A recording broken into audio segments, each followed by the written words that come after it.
Thanks for the invitation.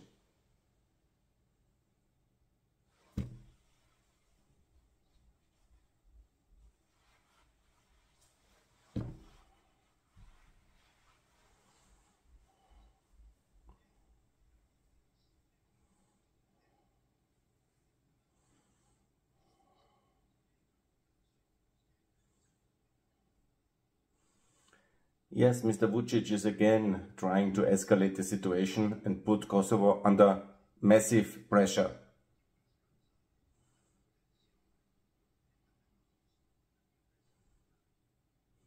And he is definitely preparing for war.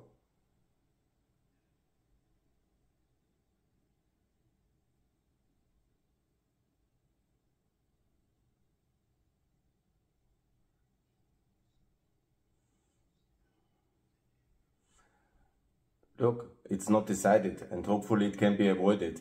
But the plan which, for example, Mr. Vulin, his political henchman, who is now spending more time in Russia than in Serbia recently, and he is making scandalous remarks against Kosovo, against Bosnia, applauding Putin, who is a genocidal war criminal.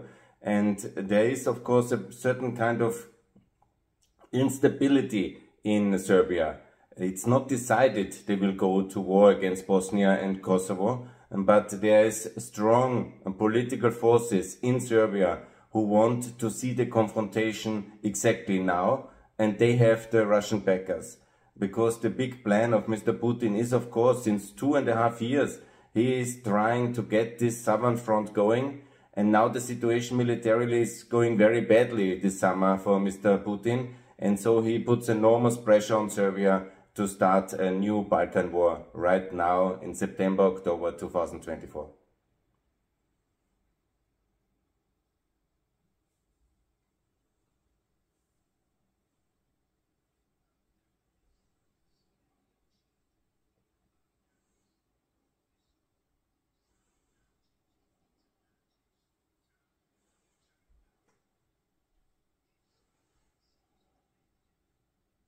Absolutely. It's very clear what the CIA chef wanted, yeah.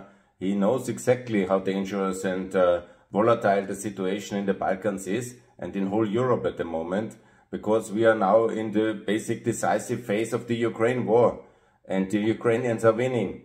The Americans will give the permission for the deep strikes into Russia very soon, and Russia is in a very desperate situation. And so the desperate Russia tries to develop and start wars wherever possible. And so the situation is very dangerous at the moment. Mr. Vučić is now with his new 7-point plan laying out the case for war against Kosovo. And so we have to be on high alert, there's no doubt about that. And Mr. Dačić's visit to China is just one of the efforts of the Serbs to find international partners for their unsustainable position, because it's time for them to recognize Kosovo, it's time for them to turn to the West, and it's time for the West to confront this kind of game which Mr. Vučić is playing all the time. And here we have to have a very different policy than Ambassador Hill has recently shown is the American policy towards Serbia, which is based on appeasement, and that's utterly wrong.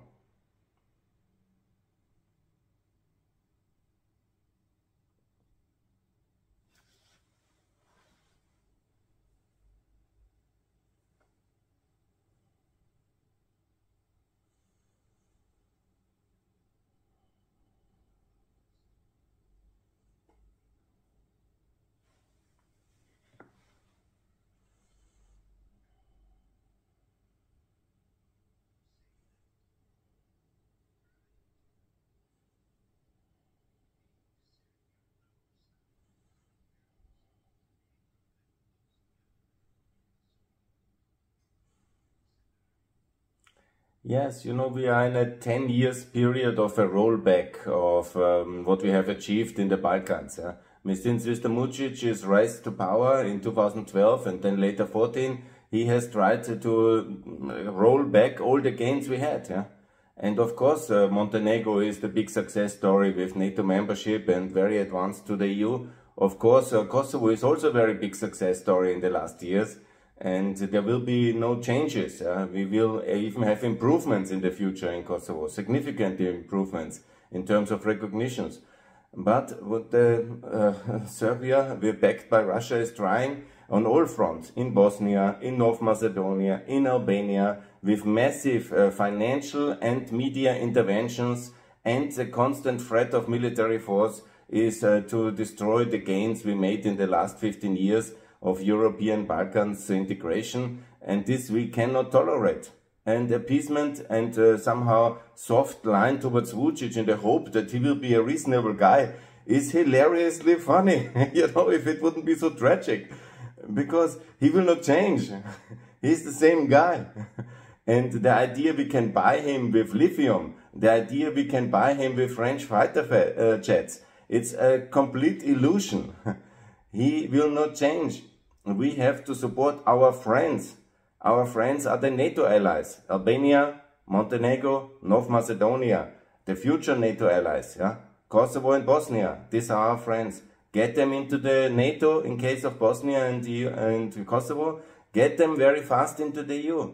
Albania can be in the European Union in the next 5 years.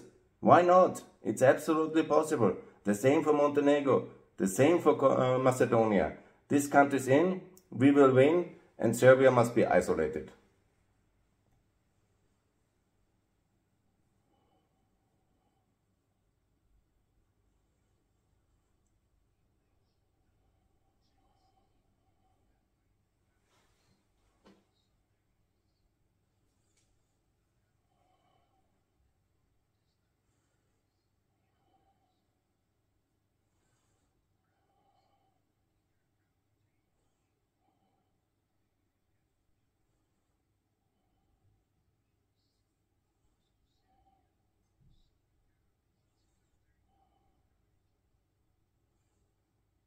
Yeah, that's totally crazy. I cannot understand why this is happening. Because we give basically a semi-hostile country like Serbia very advanced French technology, and then we give Croatia and Romania and all the other countries around, and also partly Kosovo, but mostly Croatia and Romania, we give American fighter jets. So what's the scenario? And the American F-35 of Romania and Croatia will shoot down the French Serbian fighter jets over the Serbian airspace in case of war. And we as European taxpayers are paying all this. Because Serbia is a highly subsidized country. We are sending 3 billion euro from the lithium deal, and then we're sending another, all over we have sent about 10 billion euros recently towards Serbia for highways, for EBRD, for railways, for all these things, yeah, and the general subsidies. And then they buy fighter jets, which we have to shoot down with American airplanes in case of war. I mean, I don't know what is wrong with Mr. Macron, but something is significantly wrong, because this is totally unacceptable, and this deal must be cancelled, and the subsidies to Serbia must be cancelled, because we cannot, as long as they are basically in the Russian camp, we cannot send them any more advanced weapons.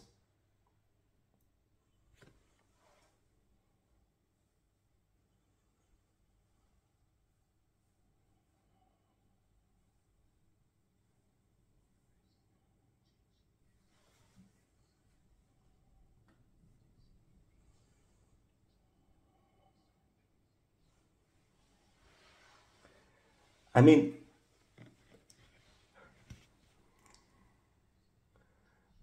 absolutely. I mean, if we join BRICS, and that's the end of the EU membership perspective. I mean, this is a hostile alliance. And these are people who work with Russia, who is waging a war against our ally Ukraine. We have been financially and Ukraine militarily hit enormously in the last 2.5 years. The cost for European people is up to $2.5 trillion already, this war. And then Serbia, who we subsidize, is joining BRICS while we send 1.5 billion euro yearly to Serbia. I mean, and this is a persiflage or something like this. If he goes there to BRICS, that's the Rubicon. there is no way back. Yeah? There needs then to be governmental change completely towards the West in Serbia, or he will be isolated and the EU candidate status will be the same like for Turkey, like a fiction, and it will be basically suspended.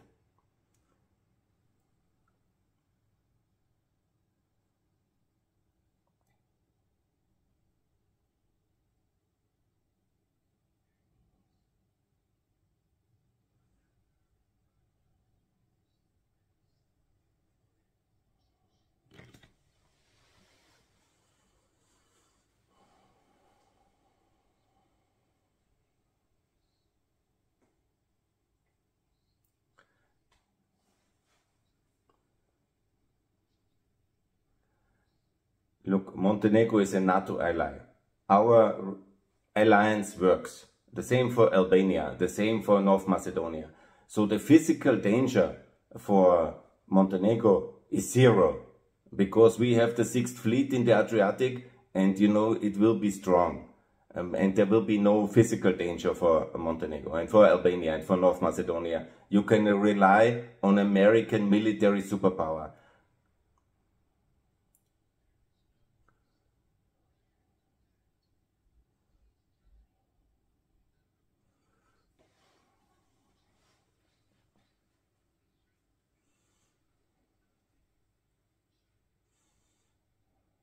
Yeah, that's very dangerous. Yeah, what is of course possible is the internal machinations. Yeah, the political soft takeover of Montenegro and of North Macedonia, and that's something I think we have to be extremely cautious. Yeah? And we need to support the pro-European movement. How to do it? It's very simple. Get Montenegro into the European Union. Get North Macedonia into the European Union. Get Albania into the European Union. And let's do it fast. When we were at war in the 80s, in the Cold War, we got Greece in 81 in the European Union very fast. It's absolutely possible to get the three good countries of the Southern Balkans who are NATO allies into the European Union in the next 5 years, and so they will be stabilized. And Serbia and Russia have lost on the Balkans forever.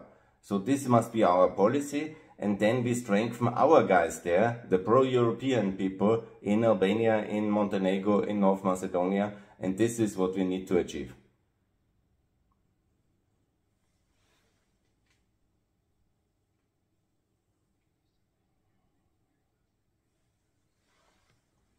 Thanks, all the best.